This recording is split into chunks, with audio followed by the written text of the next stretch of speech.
falar um pouco sobre perturbação do sossego.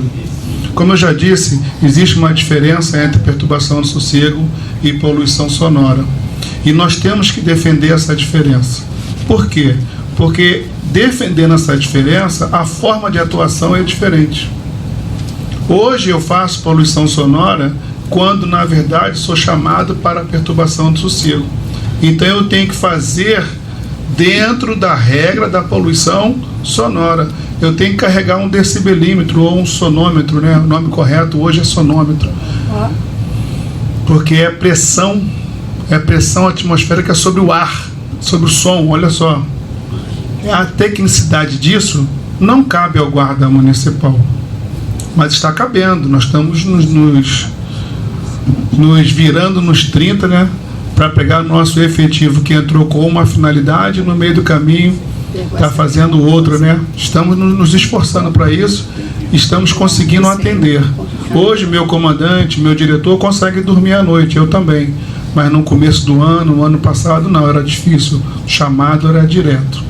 Chamado fora o chamado 1746, chamado fora o chamado da ouvidoria, esses chamados eventuais de telefone que a gente passa, né, nos fóruns, vou te ligar, tal. Hoje a gente está conseguindo dormir, porque a gente tem combatido bem. Então essa definição de perturbação do sossego ainda não existe. Então só se fala de poluição sonora, mas com o nome de perturbação do sossego. Já levei essa informação para o Ministério Público, que também é um dos defensores desse serviço, e cobra muito a gente, cobra bastante, porque eles recebem muitas reclamações também, né, da população. Eles têm uma ouvidoria aberta, e nós temos que criar essa diferenciação. Isso só pode ser feito através de ato legal, ou um decreto, né, ou uma lei. Enquanto não houver esse ato legal, eu não posso trabalhar nos meus moldes ou como eu entendo. Então hoje, como nós fazemos poluição sonora, vocês vão ter às vezes, né, a equipe chegando no seu local, na sua denúncia, no seu chamado, e não conseguindo constatar nada. Aí, como é que pode? Como é que pode não constatar nada? Se eu estou aqui e não consigo dormir. Eu sei de bairros de Botafogo, Copacabana, de Flamengo, que as pessoas saem de casa no final de semana, vão alugar um hotel, vão na casa do parente, na casa de um amigo. Tem gente que está vendendo seus imóveis porque não aguentam mais. Aí a nossa equipe vai lá e não consegue. Como é que pode isso? Não consegue pela questão técnica. Nós temos que fazer pelo menos 2 medições, uma da fonte e a outra do ambiente, com tempo, né, determinado, com distância determinada. E se esse cálculo, o decibel, ele é um conjunto, ele não é uma unidade igual quilo, igual grama, né? Igual litro, igual mililitro, não é. Ele é um conjunto. O decibel foi criado pelo escritório, né, do Grambel, né? Ele já não existia mais, mas foi o escritório dele que criou a unidade de decibel para poder levar o som do telefone a um lugar mais distante, sem que caísse, né, essa capacidade de ouvir, né, de um estado para outro, de um município para outro. Então o decibel é uma unidade. Então, se nós formos somar 1 decibel mais 1 decibel, não dá 2 decibéis. Mas como é que não dá? Não dá, porque ele é uma função logarítmica. Então é muito complexo. Então, quando a gente somar 30 decibéis mais 30 decibéis, sabe quanto é que vai dar? 1. 1 é violação? Não. Mas como é que funciona isso? É a regra. Decibel é diferente. Então nós temos um aplicativo, porque não dá para fazer na mão isso. Temos um aplicativo onde a gente joga essas informações e ele diz se é violação ou não. E isso é porque é poluição sonora. Porque se fosse perturbação do sossego, era só fazer como é que fazia antigamente. Lá quando saiu o Código Penal, antes de virar crime menor, de virar contravenção penal, era a perturbação, né? Perturbar o sossego alheio é o trabalho, não é isso? Vai na delegacia, dá a parte, não é assim que funciona? Mas hoje até o GECRIM manda pra gente informações para fazer medição quando tem denúncia desse tipo. Porque o GECRIM também não quer se aventurar a condenar ninguém em perturbação do sossego se não houver a prova material do som, né? Que o som é o nosso objeto. é o nosso objeto de trabalho. Se não tiver essa prova real, o GECRI também não quer mais ficar condenando. Então ele manda para a gente fazer fiscalização. Então a gente percebe que perturbação do sossego não é poluição sonora. E nós temos que lutar para isso, estamos fazendo trabalho para isso. Mas eu queria aproveitar, presidente, que o sindicato é de lojista, né? E as reuniões que eu tenho ido à noite em Copacabana, Botafogo, até aqui mesmo no centro uma vez de dia, já fui em outras na Barra também, normalmente é a população que está lá pedindo o serviço. Não tem um lojista, não tem lá um proprietário de restaurante, porque são eles que provocam a perturbação do sossego. Quem vai reclamar é o perturbado, né? Mas o perturbador, o que promove essa perturbação, não aparece. E eu tenho acreditado, né, que o caminho é procurar eles, porque a maioria deles não conhece, não sabe a legislação. E a legislação diz que todo e qualquer estabelecimento tem que ter proteção acústica, tem que ter isolamento acústico. Todos, não é o que eu tenho som lá porque eu toco uma musiquinha, não, todos. E não adianta o alvará estar dizendo que é permitido até 4 pessoas de um grupo. Não adianta, o alvará pode estar dizendo isso ou pode não estar dizendo isso. Se ele quer emitir som internamente, ele tem que ter isolamento acústico. E eu percebo que eles não sabem disso. E eu fiz esse trabalho na área de Saldanha e deu bastante resultado. Eu fui de loja a loja na final do jogo do Flamengo, que era um dia muito difícil, né? Viável. Hã? Viável. Mas fomos lá, eu estive lá, e fomos lá de loja a loja, e lógico que você vai ouvir que eles não sabem. Tudo bem, não sabe, mas passou a saber. A grande dificuldade de a gente buscar esse contato com o lojista, né, com o estabelecimento, é porque a lei não dá prazo. A lei não me dá um prazo. Fala assim, você não sabe? Então eu te dou 15 dias, 20 dias, 30 dias para você se adequar. A lei não me dá esse prazo. E aí eu posso prevaricar, porque a chamada vai entrar no 746. Eu não vou lá? Eu vou dizer para a chamada que nós demos um prazo para ele, quando a lei diz que não é para dar prazo? Eu fico entre a cruz e a espada. Mas eu vejo que o caminho é esse, é conscientizá-los. Nós temos que conscientizá-los. A CLF, né, que é a Coordenadoria de Licenciamento e Fiscalização, quem emite o alvará, né, quem dá essa permissão para eles, né, exercer a função deles de estabelecimento comercial, está sendo provocada pela guarda para uma conversa, porque é preciso que a gente alinhe se esse alvará vai sair após o isolamento acústico ou ele não sai enquanto não houver isolamento acústico. Porque não adianta escrever no alvará que é proibido, é vedado, incômodo ao vizinho, a terceiros, se lá no local de trabalho dele ele não tem sequer uma folha de isopor para poder isolar, nem isolar nada, né? Então é importante que esse alvará ele tenha essa negociação. Você quer o alvará? Quero. Então você tem que cumprir essa regra aqui, assim. É CLF, a Coordenadoria de Licenciamento e Fiscalização. Ela é atrelada à Secretaria de Fazenda. Isso. A coordenadora é a Lara Mansur. Coordenadoria de Licenciamento e Fiscalização. Anota aí que nós vamos procurar por ela. Licença e Fiscalização. Mas deixa a gente procurar primeiro, presidente. Deixa a gente procurar primeiro. A gente tem bastante coisa para tratar com ela. A guarda tem uma comissão permanente sobre perturbação do sossego. Permanente. São 8 membros. 9 membros. Fale, minha querida. A última vez eu fiquei importada. As perguntas só no final, hein? Fiquei assustada. Não sei se o senhor está sabendo. Saiu um decreto. Bom dia, Anaí. Ninguém vai te ouvir. Deixa as perguntas para o final. Mas a pergunta não. Então vem para cá para você falar, senão não aparece. Aí ele vai responder, ninguém sabe o que você está falando. É porque ele está falando sobre essa questão do Alvará.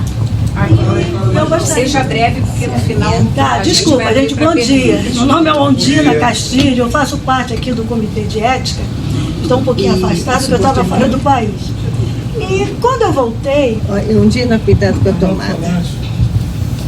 Quando eu voltei, eu fiquei sabendo... Acho que está ligado. É difícil de o Ministério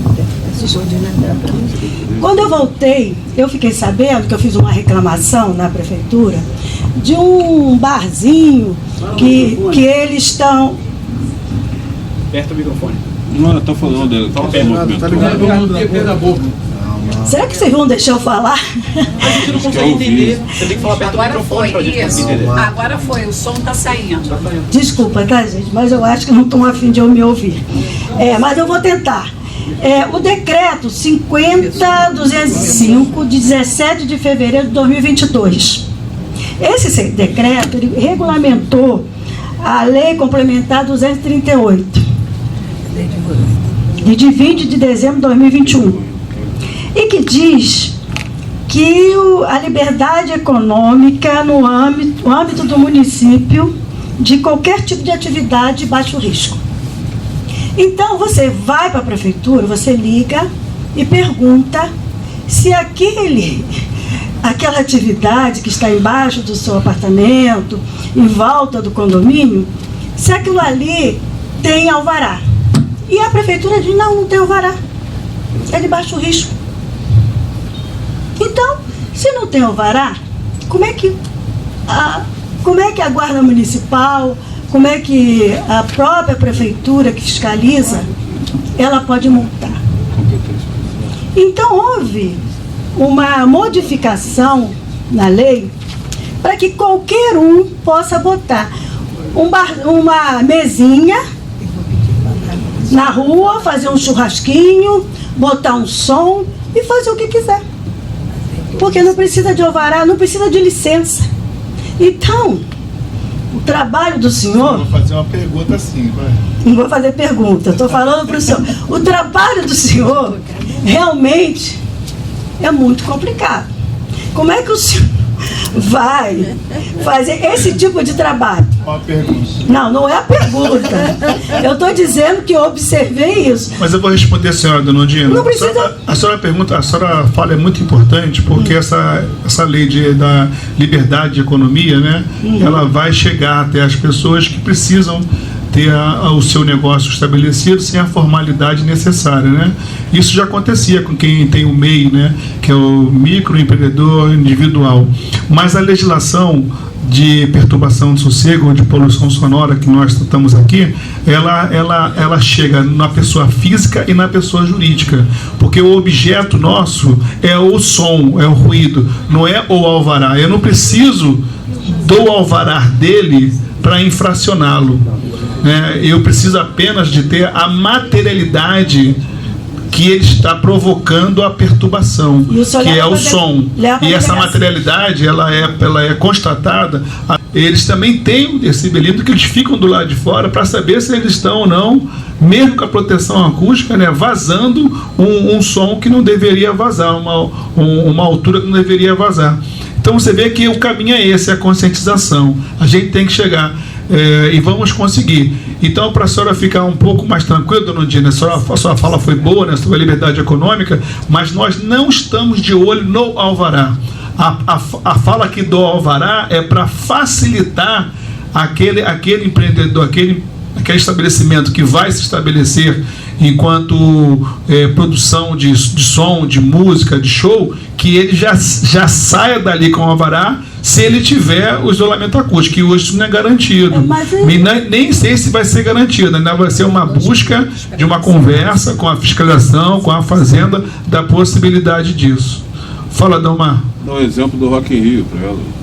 Mas o que eu estou falando aqui é a Rua Leandro Martins. É que o som foi amparado. Você podia continuar com a palestra? A gente não perdeu o fim da meada. Eu agradeço. Bom, olha, eu agradeço, mas... Sim, eu também agradeço muito. Isso tudo mas que o fez senhor... uma pergunta. Não, isso tudo que o senhor está falando é muito lindo, muito... Mas a Guarda Municipal chega, da multa, faz tudo isso, eles continuam, a desobediência é clara. Olha, onde eu moro, Leandro Martins, Cruz Andrade, a Guarda Municipal nem vai lá, ela não entra lá. Então não tem desobediência. Não tem. Aquilo lá é uma comunidade, ela não existe dentro do Rio de Janeiro, não existe. Simplesmente nós pagamos impostos. Um pedaço do rio que está esquecido. Essa rua ela está abandonada da própria sorte. E no final, quando a gente passar, ao final, senão você não consegue falar. Ao final, quando a gente passar aqui a palavra aos moradores, inspetor Júlio, todos os inspetores que estão aqui, Cádimo e todos os outros, porque a gente só lamenta realmente que não tenhamos aqui os representantes da prefeitura, né? Porque, como bem disse o subinspetor Dalmar, hoje o que se apresentam nas reuniões de conselho comunitário são muito mais questões ligadas ao ordenamento público, a questão do barulho, né? A questão dessa ausência de fiscalização, a questão do enxuga-gelo da Guarda Municipal e principalmente também do segurança presente que dá um apoio, né? Porque muitas vezes a gente não consegue nem junto às polícias, digamos assim, minimizar o sofrimento da população em questão do barulho. O que a dona Ondina veio falar aqui na frente procede. A rua dela, Leandro Martins, é uma rua esquecida, né? Uma rua que logo ali no início tem 3 prostíbulos. Vários casarões antigos abandonados que viraram depósitos clandestinos, tanto de bebida quanto de outras ações. Ela tem, né? Problema de perturbação do sossego? Tem problema de perturbação do sossego, como toda a área residencial do centro do Rio tem problema de perturbação do sossego. E não se restringe só à área boêmia da Lapa, não. Bairro de Fátima e outros pontos do centro que estão com o mesmo problema, né? Então, assim, ao final a gente vai abrir para discutir e aí vocês vão ter direito até de responder todas essas perguntinhas deles, tá bom? Obrigada, querido. Vamos fechar, sabe, do minuto, né? Tá, vamos fechar. Então, essa parte eu acho que está bem explicada, vamos responder as perguntas, que é mais importante, e eu queria dar uma colaboração com o nosso secretário de Segurança Pública, né, de São Pedro da Aldeia, para dizer que a União, o Estado e o município são entes federativos, mas tudo acontece no município, tudo, não é a segurança, tudo. Se a gente fizer um comparativo, né, de uma mãe que engravida até essa criança nascer, quem dá assistência para ela é o município. Depois que a criança nasce, quem continua dando assistência é o município. Essa criança vai ter contato com o Estado, né, quando ela estiver no 2º grau. No ensino médio. E normalmente não é perto de casa. Parece até que é combinado isso, né? Não é perto de casa.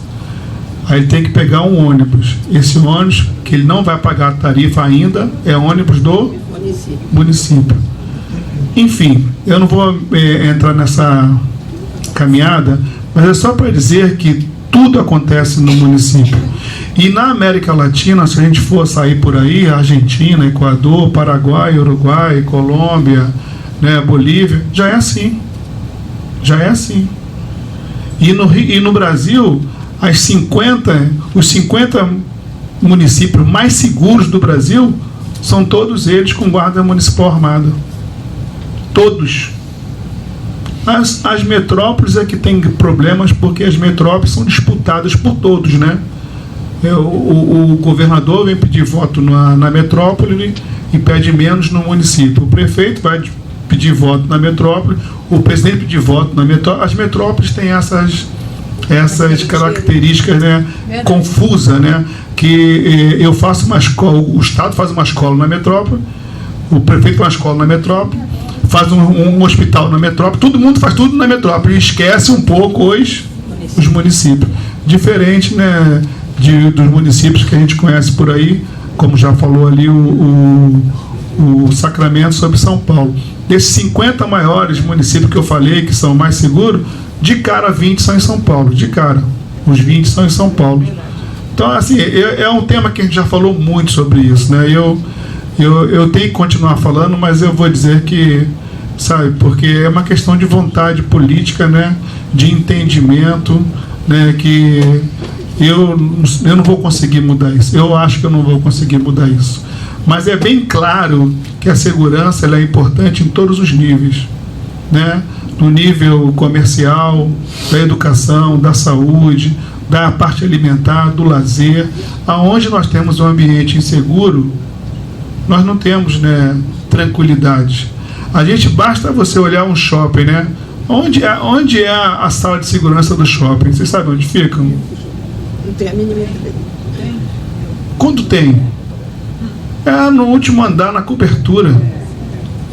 A importância que eles dão é porque alguém lembrou na hora ali, ó, tem que ter uma sala de segurança, né? É no último andar, na cobertura, lá no finalzinho, lá perto do bombeiro civil, ou junto com o bombeiro civil, misturado com o bombeiro civil. Então a gente não está muito, né, ligado a essa questão da segurança, né? Não está muito preocupado com isso. A gente acha que as coisas funcionam à base do carnaval, da Copa do Mundo, né?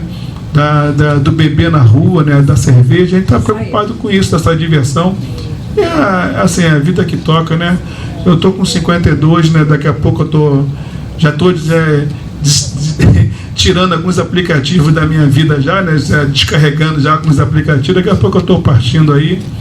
O que eu pude fazer, eu fiz no tempo que eu tô aqui. Mas é isso. Vamos responder a pergunta de vocês, que é importante, tá? E acreditem que o caminho dessa conscientização eu tenho vendo que é a melhor parte. Porque a legislação ela nos favorece, mas o desconhecimento e a facilidade de mudar de CNPJ também é ruim, é o que atrapalha um pouco, porque a gente multa e quem não paga é protestado, né? E se uma vez protestado fica difícil de fazer qualquer negócio, né? Porque ele tem seu CNPJ protestado, mas aí ele troca de CNPJ, arruma uma outra pessoa e troca. É assim que funciona. Obrigado aí, tá?